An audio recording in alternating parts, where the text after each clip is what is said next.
it might have felt for a long time that it's a weakness. And so you hide it away. I definitely did, my emotionality. And then only after a while, when I really looked at it, I actually realized that that's my strength. It's not just because someone or something, called it in a certain way, it made me feel inferior by being emotional and maybe displaying my emotion. I actually realized through this work that it's actually my strength.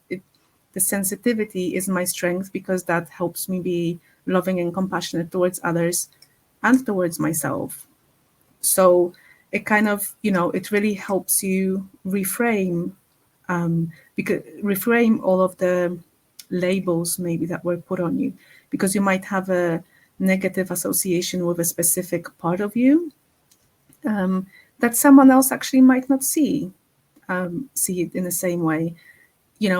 Like I think a good example again, anger. Someone would say, you're such an angry person, for instance, and so you've thought of yourself as being angry for a long time, and then once you do all this work, you realize, actually, I'm not angry, I'm just fiery. I have a lot of passion, I care about a lot of things, and so that's how I display it.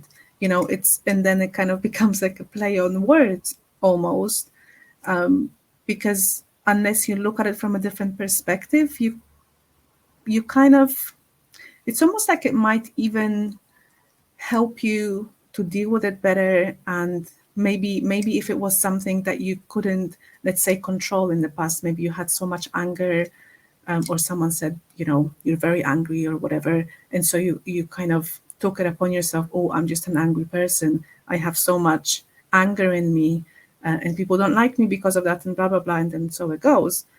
And then you realize, hang on a minute, actually I was just always really passionate about a particular subject. So it displayed in the intensity of a feeling that maybe felt a little bit overwhelming, or a little bit aggressive to others, but it wasn't my intention, right? So if you now, let's say you have this awareness, and you can actually behave slightly differently within the same situation, doesn't mean that you have to push that passion and fiery energy down.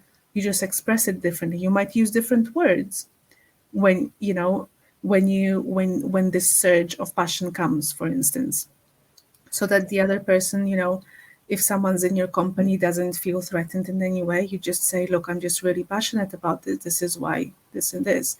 And it already builds different relationships and different understanding, communication with other people, so we could all stop calling each other names and getting offended and threatened, and all of these things.